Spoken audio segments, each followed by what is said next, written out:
அத்தை இன்னைக்கு என்னத்த மார்னிங் பிரேக்ஃபாஸ்ட்டு?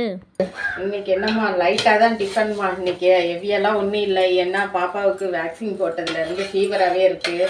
அது நேற்றுலேருந்து மனசே சரியில்லை. அதனால் நேற்று வீடியோவும் போட முடியல. குழந்தை கீழவே படுக்கல, தூக்கி வச்சுக்கிட்டே இருந்தோம்.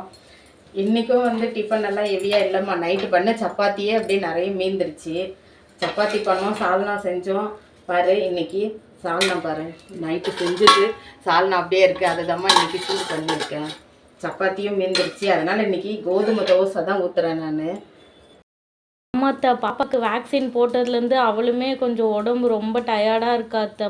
மாற்றி தூக்கி வச்சுருந்தா இருக்கோம். அப்போ கூட அவள் ரொம்ப டயர்டாக தான் இருக்கா அத்தை. சிரப்பு கொடுத்து கூட இன்னும் கொஞ்சம் ஃபீவர் அப்படியே தான் இருக்கு அத்தை, இன்னும் சரியாகல.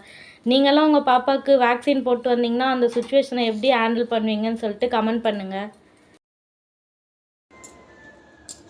இன்றைக்கி நம்ம வீட்டை லைட்டான டிஃபன் தான். ஏன்னா எங்கள் பேத்திக்கு வேக்சின் போட்டுட்டு வந்ததுலேருந்து கொஞ்சம் ஃபீவராகவே இருக்குது. அதனால் மனசே சரியில்லை. அதனால் நைட் வச்ச சால்னாவும் கோதுமை தோசையும் தான் நம்ம வீட்டில் இன்றைக்கி டிஃபன் ரெடி. வாங்க எல்லோரும் சாப்பிட்லாம்.